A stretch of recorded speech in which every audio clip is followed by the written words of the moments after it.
Inna ad-dina 'indallahil Islam.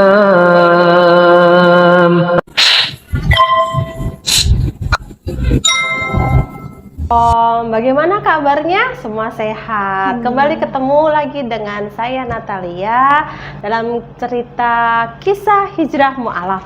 Yang kali ini kisahnya nggak lebih seru dari yang kemarin. Dan namanya adalah Mbak Konsa.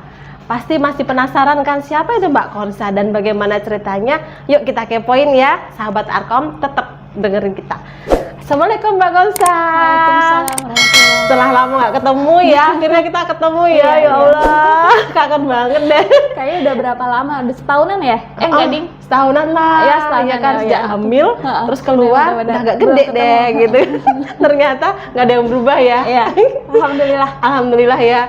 Sehat-sehat. Dan lebih deket lagi aku kesininya. Dulu kan pernah ketemu kesini, Iya. terus kabur. Habis itu sekarang datang lagi. Dan Alhamdulillah. kita mau sharing jadinya. Iya. Kalau kemarin sharingnya hanya kita berdua, sekarang kita sharing untuk teman-teman mu'alaf di luar supaya mereka semangat, Iya. supaya mereka yakin dengan hijrahnya dan Insyaallah. yakin dengan hidayahnya dan bisa lebih istiqomah. Karena aku dulu juga terinspirasi dari Mbak Konsa. Masya Allah. Gitu. Semoga jadi amal jariah ya. Mbak. Amin. Iya, Jadi iya. sekarang Mbak Konsa bisa cerita dong sama kita kisah hijrahnya tuh dulu gimana sih? Gitu. Awalnya gitu ya. Awalnya. Kayak dulu, jadi sebelum masuk Islam, saya dulu beragama non-muslim, maksudnya nggak ngerti. Sebelumnya itu istilahnya apa ya, saya adalah seorang istilahnya aktivis juga di gereja. Bilangnya apa ya? Oh, di gereja nggak apa ya, ngomong gereja. Ya kan Saya agak susah.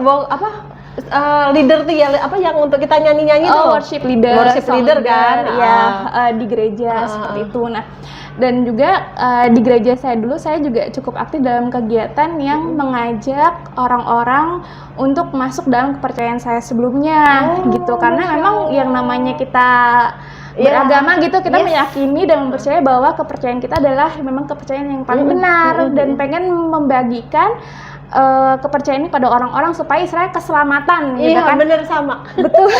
Karena namanya iman, karena dulu saya percaya bahwa iman itu akan iman pada hari akhir, itu kan pasti ada iman pada masuk surga, masuk neraka, saya percaya itu.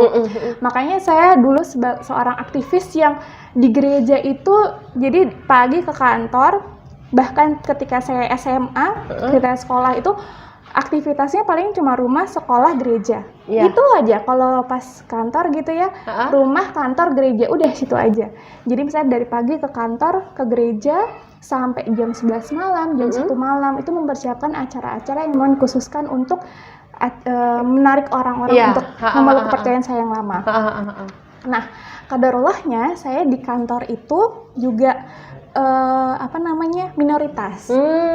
Ya paham. Minoritas. Jadi ada beberapa teman yang memang diskusi kami kan, ada yang mengatakan kok kamu kepercayaanmu kepada Tuhan seperti itu, kenapa? Gitu. Terus saya jelaskan. Terus saya juga bertanya pada mereka, kok Muhammad itu sebagai nabi kenapa? Emang dia kenapa sih? Padahal kan dia nggak bisa baca tulis, maksudnya kok bisa ya orang yang nggak bisa baca tulis tuh bisa jadi melafalkan Al-Quran yang bagus begitu kan ya, sama seperti orang-orang Quraisy yang tidak percaya kepada kerasulannya Muhammad. Seperti jadi itulah yang kami diskusikan sampai satu saat ketika kami berdiskusi, teman saya itu mengatakan seperti ini, ya kamu kenapa menganggap Yesus sebagai Tuhan gitu.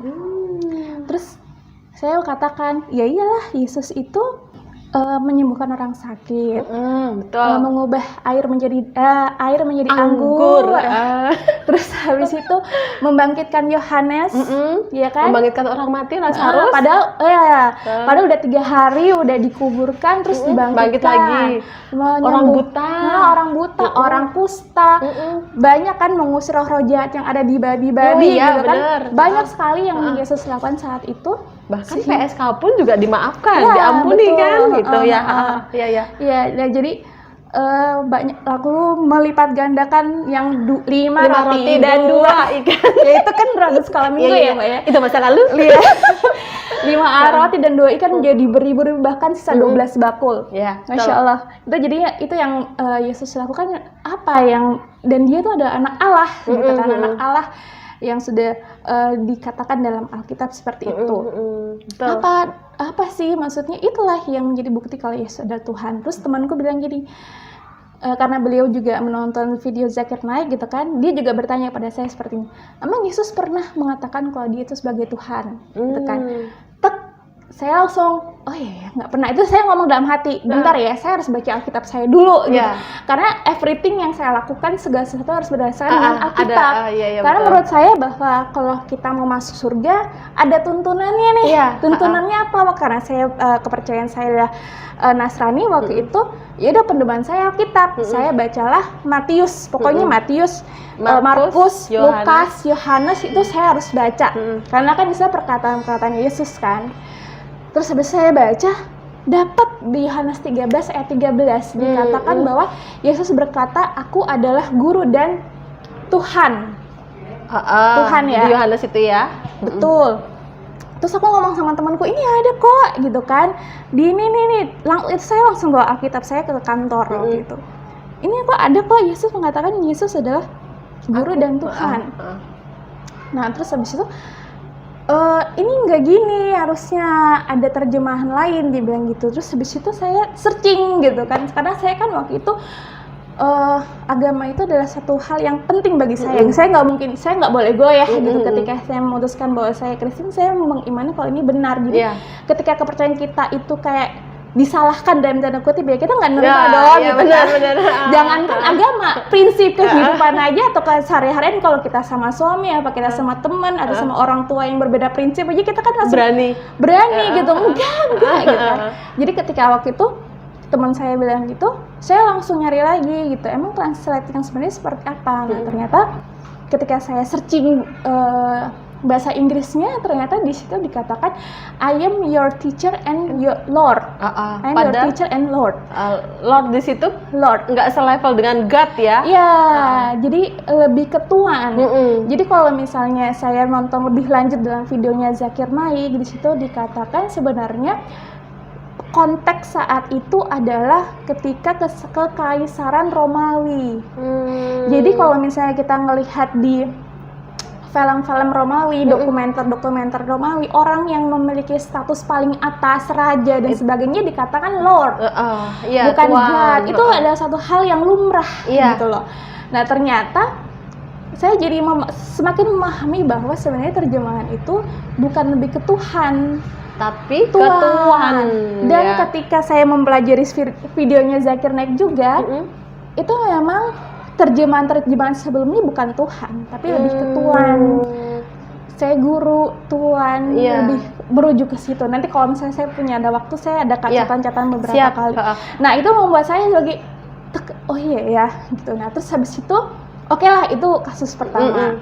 Kasus kedua tentang kisah Nabi Ibrahim atau dikatakan dulu sebagai Abraham. Abraham, lalu Siti Hajar, Siti Sarah, lalu Ismail dan Ishak. Jadi kalau kita tahu kan Ibrahim memiliki istri pertama Siti Hajar, lalu yang kedua Siti Sarah. Siti Hajar mempunyai anak Ismail dan Sarah punya anak Ishak, benar ya. Nah terus habis itu ketika dalam Alkitab, begitu kan, saya sharing pada teman saya tentang ceritanya Nabi, itu keturunan sebenarnya Ibrahim yang sahih gitu istilahnya ya. Itu Ishak apa Ismail gitu kan. Nah, di artikel itu lebih merujuk ke Ishak. Terus saya share ke teman saya. Iya benar. Teman saya share, terus dia share balik ke saya tentang pengulasan tentang runtutan di kejadian itu, pasal kejadian yang kitab kejadian. Jadi diceritakan di situ bahwa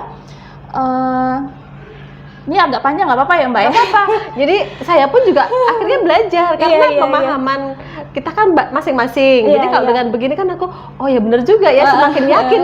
Aku yang mu'alaf aja juga semakin yakin gitu loh. Bismillah. Jadi waktu itu yang saya lihat di kejadian 20 atau 21, nanti boleh dicek kalau misalnya saya salah dikoreksi. Jadi dikatakan waktu itu ada peristiwa tentang penyapihan Ishak. Jadi dulu ada, kalau kita kan sekarang 2 tahun, kalau dulu orang Yahudi mereka 5 tahun. Gitu. Jadi ketika Ishak usia 5 tahun, ada pesta penyapihan, penyapihan gitu kan. Nah terus Siti Hajar ini, Ibu Hajar, Siti Sarah, Bu Sarah, ibunya Ishak Sarah ya.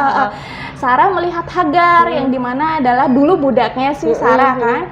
Nah terus habis itu melihat kok dia tuh si Sarah ini cemburu kepada Hagar karena mungkin statusnya dia ada sebagai istri pertama dan sebagainya. Jadi di acara itu dia seperti cemburu gitu. Lalu singkat cerita dia cerita kepada si suaminya gitu kan, Abraham, yang intinya bahwa dia pengen si Hajar harus dikeluarkan dari rumah. Itu versi Alkitab ya.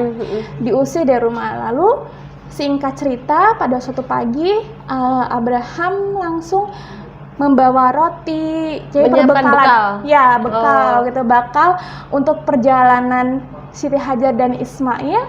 Lalu dituliskan di dalam Alkitab. Jadi Abraham menyiapkan roti, air beserta anaknya, lalu ditaruh di pundaknya si Hagar. Jadi karena Hagar pergi sama anaknya gitu kan, jadi bawa roti, bawa air sama anaknya itu ditaruh di atas bahu Hagar. Nah ketika itu saya tuh belum ngeh pada ketika saya bertahun-tahun gitu ya membacakan kisah itu adalah kisah yang sudah sering kita dengarkan ya. Saya belum ngeh. Sampai detik itu saya baru ngeh bahwa anak kecil itu yaitu Ismail sebenarnya sudah tidak kecil lagi. Karena dia saat peristiwa itu dia sudah berusia sekitar 19 tahun. 19 tahun. Iya, karena kan Abraham maunya anaknya sudah tua. Iya, sudah tua ya karena si Ismail lahir ketika Abraham sekitar usia 82-83 tahun. Lalu si Ishak lahir sekitar 100 tahun. Ditambah 5 tahun yang penyapihan itu. Jadi dia itu kurang lebih sekitar 19 tahun gitu kan. Nanti bisa dicek lagi dalam Alkitab. Jadi itulah saya langsung kaget. Iya, maksudnya anak 19 tahun ditaruh di atas bahu ibunya. Lalu berjalan di padang pasir, rasanya kok apakah memang seperti itu gitu. Terus lalu dikatakan di ayat-ayat setelahnya dituliskan bahwa ketika Hagar merasa lelah, lalu dibuang anak itu ke semak-semak. Itu nggak masuk akal ya. Menurut saya waktu itu sangat di luar dugaan dan kok seperti itu karena memang sebelum saya menelaah, saya memikir memang Ismail itu masih kecil gitu ya, palingnya 5 tahun ke bawah lah gitu ya. Dalam pemikiran saya, tapi ketika saya menelaahnya lebih lanjut, oh ternyata dia udah dewasa, istilahnya kalau sekarang udah kuliah. Benar nggak sih Mbak? Anak kuliahan ditaruh di atas ibunya, terus itu dibuang ke semak-semak, rasanya not make sense gitu. Nah di sini saya mau sampaikan dulu ini kepada teman-teman sahabat Arkom bahwa setiap orang punya pandangan berbeda ya, maksudnya saya khawatir, oh ini bukan menjelekan atau apa, karena ini kan saya membaca sendiri gitu ya. Nah jadi itu dan itu bukti beberapa istilahnya beberapa alasan yang membuat saya kok agak ragu gitu loh, semakin lama kok semakin ragu ya Mbak gitu. Terus waktu itu saya sedang membaca Alkitab yang itu namanya itu Alkitab Rainbow. Alkitab Rainbow itu dituliskan secara detail, misalnya tema kitab ini apa, tujuan kitab ini apa, penulisnya siapa, dan sebagainya sampai ke bawah. Nah terus habis itu memang yang saya lihat sumber terpercaya salah satu kitab, saya agak lupa itu apa, nanti mungkin saya bisa lihat lagi ya. Jadi itu ditulisnya tuh tidak dikenal seperti itu, makanya kok semakin ragu. Terus pertanyaan-pertanyaan yang banyak saya tanyakan dalam hati, misalnya dulu kayak kan di dalam 1 Korintus itu di kitab 1 Korintus dikatakan ketika seorang wanita berdoa dia harus memakai tudung gitu, atau lebih baik dia botak aja sekalian gitu kan. Itu ada di Alkitab gitu kan. Terus saya berpikir loh, kok orang Kristen tidak memakai itu, tidak memakai jilbab dan sebagainya. Nah itu mulai kok seperti ini ya gitu. Belum lagi kejadian-kejadian yang memang Yesus lakukan dalam 3 tahun masa pelayanannya ketika berada di dunia gitu kan. Nah itu membuat saya semakin ini ada sesuatu yang nggak benar gitu. Maksudnya ketika saya mempelajari sesuatu, ketika petunjuk kehidupannya istilahnya tidak sesuai, saya punya alasan apa lagi untuk bertahan di sini gitu. Itu pas awal-awalnya gitu. Berarti mencari ilmunya dulu ya? Ya. Mencari ilmunya dulu baru yakin dengan Islam itu sendiri. Jadi pencariannya tuh berapa lama tuh? Jadi, terus ada yang bimbing nggak itu? Kalau bimbing saya personal sih memang nggak ada. Hanya paling cuma teman-teman untuk diskusi ya. Dan itu juga ada cerita lucunya loh gitu. Sampai saya ketemu sama salah satu pembina mualaf bagian akhwat Bu Ustazah Muntafinya. Itu ceritanya itu memang kayaknya tuh Allah tuh udah sebaik-baik penulis skenario. Jadi waktu itu memang saya mencari itu. Jadi ketika saya merasa pergulatan, maksudnya gini, saya udah agak ragu nih dengan kepercayaan saya gitu kan. Ya terus sekarang saya mau ngapain? Sedangkan kalau di Islam saya harus baca Al-Quran. Waktu itu saya sempat mulai baca Al-Quran. Waktu itu saya ingat banget pas menjelang Ramadan, saya juga latihan puasa dan latihan sholat juga waktu itu. Keluarga gimana tuh? Ya itu nanti ada lagi. Itu drama yang sangat panjang. Jadi waktu itu memang saya pas Ramadan saya belajar sholat, terus habis itu baca Al-Quran. Nah ini kita baca yang Al-Quran dulu ya. Jadi waktu saya baca Al-Quran, waktu sampai kepentok kan, kalau awal pasti kan di Al-Baqarah. Al-Baqarah saya terhenti pada ketika Bani Israel itu dia mengeluh kepada Allah gitu kan, Allah dan Nabi Musa waktu itu, terus mereka dikutuk menjadi kera. Itu kan ada di surat Al-Baqarah. Terus saya baca, masa Allah sebegini ya gitu kan. Wah ini kayaknya saya nggak bisa menerjemahkannya lah, saya butuh pembimbing. Nah pada saat itu juga saya, karena waktu itu teman-teman diskusi saya kebanyakan pria, saya tanya kepada teman saya yang waktu itu muslimah di kantor saya, terus saya tanya sama beliau, kamu ada nggak kenalan ustazah gitu kan? Oh iya punya, ada. Emang kenapa gitu kan? Ya enggak, cuma pengen belajar aja gitu loh.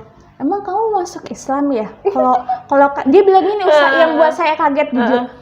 Ustazah saya bilang kalau misalnya ada yang masuk Islam itu pasti karena ada pasangan atau ada harta gitu. Terus aku dia ngomong kayak gitu, terus aku kayaknya aku nggak jadi deh. Nggak yang itu ya, padahal bukan karena harta, bukan karena pasangan. Iya, karena saya mau mencari kebenaran, mau mencari ini Al-Quran isinya apa. Langsung saya langsung saya menutup. Akhirnya saya Google. Saya searching, beneran saya tulis Ustazah di Semarang. Saya masih inget banget. Iya, jadi ketika saya searching Ustazah di Semarang, jadi ada kayak Twitter gitu. Biasanya kalau misalnya ada kayak pengajian, Ustazahnya pengisinya siapa gitu kan. Nah, waktu itu tersambunglah ke komunitas hijabers yang ada Twitternya, pengisinya adalah Ustazah Muntafinya. Terus habis itu ada kontak personnya, waktu itu yang kontaknya Ustazah Muntafinya kan. Kontaknya komunitas hijabers. Terus habis saya WA waktu itu, terus habis itu beliau kenalkan saya ada Ustazah Muntafinya. Terus saya dikasih nomor handphonenya, langsung saya janjian. Saya janjian itu seminggu sebelum Ramadan. Bukan, seminggu sebelum saya diusir dari rumah. Ya, jadi saya itu kok sampai segitunya? Iya, makanya jadi padahal belum tahu kan? Belum. Jadi saya waktu itu saya ingat banget pengajian hijabers itu hari Ahad. Terus saya ketemu sama Ustazah Muntafinya di sekolahan, yayasan ya kan, Bina Amal. Terus itu hari Sabtu. Jadi rencana Ahad itu syahadat. Hari Sabtu ketemu sama Ustazah Muntafinya. Terus sebelum itu juga aku ngomong sama Mama. Mah kapan ya, kebetulan papa saya kan masih tugas di Jakarta. Pas aku lagi ngobrol-ngobrol sama Mama, kapan nih papa ke Semarang gitu kan. Oh papa Semarang mungkin minggu depan tuh istilahnya setelah aku syahadat itu. Jadi aman. Rencananya kan oh iya oke, kalau gitu aku dalam batinku menganggap bahwa oh ya udah nanti aku ngomong sama papa tentang syahadatku. pas papa lagi di Semarang. Pemikiranku seperti itu. Nah, sudah mendekati hari aku bertemu dengan ustazah, pas hari Jumatnya, itu kan sebelum hari Sabtu ya, Jumat sore tiba-tiba mama tuh WA di grup keluarga. Mama tuh langsung manggil nama aku, kenapa ada Al-Quran dan mukena Di kamarmu di gitu. kamar. Langsung, karena kan memang aku lagi belajar sholat, dan itu yang memang membuat saya kaget waktu itu, karena masih Jumat sore nggak ada persiapan, nggak ngomong apa-apa, tiba-tiba kamu ngomong kayak gini. Saya nggak bales, terus 5 menit kemudian papa saya telepon. Wah. Handphone saya berdering gitu kan, papa saya telepon, waduh ngomong apa gitu. Terus saya ngomong salah apa, terus habis itu maksudmu apa, kok ada Al-Quran Apa sama saya dari gitu. Iya pak, ya aku orangnya memang polos ya. Jadi ngomong apa deh, karena memang gak ada persiapan sama sekali, mau ngomong apa dan sebagainya, ditanya dijawab gitu ya. Iya aku lagi belajar gitu, aku bilang gitu. Kenapa kamu belajar Sedih gitu. banget ya. Apalagi papa saya kan orang Ambon ya, maksudnya bukan tentang rasis tidak, tapi kan maksudnya wataknya agak Iya, keras, karena keras. kami juga lama di Jayapura waktu Iya, itu. Kenapa kamu ada Al-Quran dan sajadah? Iya saya lagi belajar Islam, aku bilang gitu. Kenapa kamu pakai ini? Mulai ngomong. Iya. Yang pada intinya adalah Nggak setuju. tidak setuju karena papa mengira bahwa orang Islam itu ngapain nyembah berdoa di kuburan. Terus yang istilahnya yang sampai sekarang saya tahu itu adalah yang tidak sesuai syariat Islam, gitu kan, kayak menyembah di doa di kuburan. di kuburan, terus habis itu ada minta dan sebagainya istilahnya gitu kan. Itu tidak sesuai gitu. Ngapain kamu belajar sama siapa? Oh, itu waktu itu langsung saya tuh nangis karena nggak tahu mau ngapain lagi gitu kan. Dan kenapa kamu mau pindah ya gitu kan? Enggak, aku belum pindah, aku bilang gitu. Aku belum syahadat, aku belum ngapa-ngapain. Karena memang belum gitu kan. Memang belum gitu, memang belum ada ngapain. Pokoknya kamu nanti akan membawa pengaruh buruk pada adik-adikmu. Malam ini juga kamu harus bawa baju-bajumu semuanya sampai mobil-mobilmu keluar dari rumah gitu. Dan itu alhamdulillahnya memang Allah tuh menjaga ya. Jadi kan mama yang tahu ada Al-Quran dan mukena itu sebelum mama pergi ke Jakarta.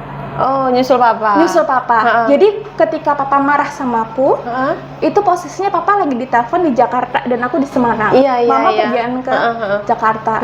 Jadi waktu itu alhamdulillah, maksudnya ada alhamdulillahnya adalah aku tidak bertemu langsung dengan papa sehingga Allah menjaga dari istilahnya kayak verbal langsung dan misalnya siapa tahu ada kekerasan Sesuatu fisik ya, gitu ya kan. Itu benar-benar yang paham. malam itu juga saya langsung keluar dari rumah. Karena tidak juga ada kenalan wanita waktu itu, langsung saya tinggalnya di hotel gitu, karena cari yang paling murah lah ya, karena nggak tahu mau sama siapa, karena saya nggak punya teman-teman akhwat gitu kan. Tapi Allah itu membaik dan besok paginya aku langsung ketemu sama Ustazah Muntafinya. Oh, gitu. Ya Allah, kayak udah ada rencanain ya. Iya, kayak ya Allah. Dan hebatnya Mbak Konsia tuh langsung yakin gitu loh. Badaiku terjang gitu ya. Itu baru awal, Baru awal ya. Jadi Allah tuh ya ampun, jadi aku hanya merencanakan, oh ya Allah mungkin minggu depan ya pas Papa datang ke Semarang, aku akan ngomong langsung. Itu kan kalau dalam kita sekacamata manusia itu kan baik gitu kan, akhlaknya kepada orang tua. Tapi Allah menskenarikan, dah kamu hari Jumat ketahuan papamu, tapi papamu nggak ada langsung di situ, nggak di itu tempat. Dan mama juga lagi perjalanan ke Jakarta. Terus saya ngambil barang-barang tuh ada adik aja di rumah, cuma adik cuma ngomong, itu papa cuma suruh aku ngeliat kamu bawa barang-barangmu. Itu ceritanya Masya Allah banget. Hari Sabtu pagi aku langsung malamnya itu langsung ngomong sama Ustazah Muntafina, udah kita besok ketemu di yayasan Bina Amal. Alhamdulillah besok pagi ketemu Bina Amal, terus alhamdulillah Ustazah Muntafina bilang gini, kan kami cerita singkat gitu, Ustazah bilang, udah malam ini kamu langsung tinggal di rumah temenku. Suaminya lagi tugas di Tegal, anak-anaknya di pondok, jadi cuma hanya kamu sama Umi itu, aku panggilnya Umi kan. Jadi sejak malam itu sampai aku menikah tinggal sama beliau.